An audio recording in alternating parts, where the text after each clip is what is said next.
American presidents must speak clearly in times of war. The commander-in-chief must make it clear to our friends and our enemies exactly where we stand.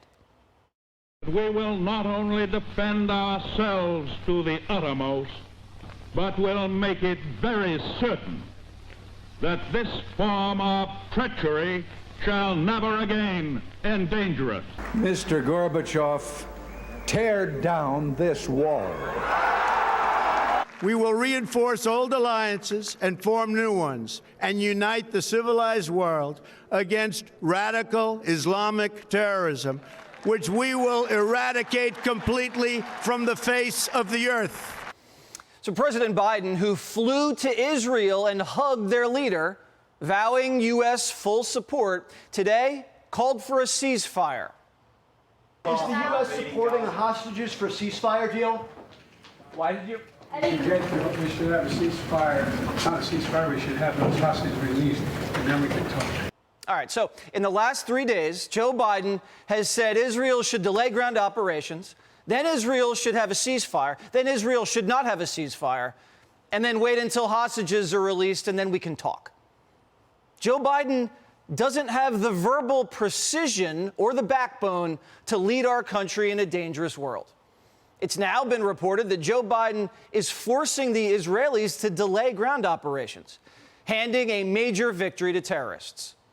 Biden's dragging the war out in Israel like he's dragging the war out in Ukraine. We're hearing the White House wants all of the hostages released from Gaza before the Israeli ground campaign. And Hamas has over 200 hostages and are dripping them out. Last week, 2 out this week, buying time and buying good PR in the Arab world, even in Congress. Meanwhile, the White House doesn't even know how many hostages there are. Do we have any updates on the plight of any other Americans still being held hostage? I wish I knew the answers to those, Jonathan. We don't have a great sense of how many more Americans are in the pool. All we're hearing from the White House is, I don't know, and we're scared. The White House is leaking all over D.C. that they're terrified of this thing tumbling into World War III. It doesn't show strength when our defense secretary broadcasts he's worried. We're concerned about potential escalation. In fact, what we're seeing is the prospect of a significant escalation of attacks on our troops and our people throughout the region. You know who should be worried about escalation? Our enemies. And America's top diplomat is telling our enemies exactly what we're worried about. How concerned are you about Iran trying to escalate this war? We are concerned.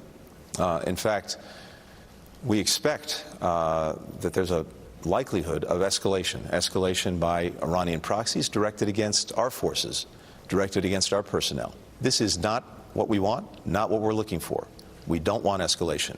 We don't want to see a second or third front develop. So over the last 48 hours, U.S. bases in Iraq and Syria have been attacked by Iranian drones. Hezbollah, backed by Iran, is stepping up attacks against Israel from the north. I thought Biden warned our enemies, don't. Now he's warning Israel, don't. Biden's reportedly holding back Israel from striking Hamas and Hezbollah. And if anybody else was wondering if the United States is running out of weapons, well, the White House just announced we were. How big is the concern that the U.S. is dangerously low on what it should have for its own defense right now?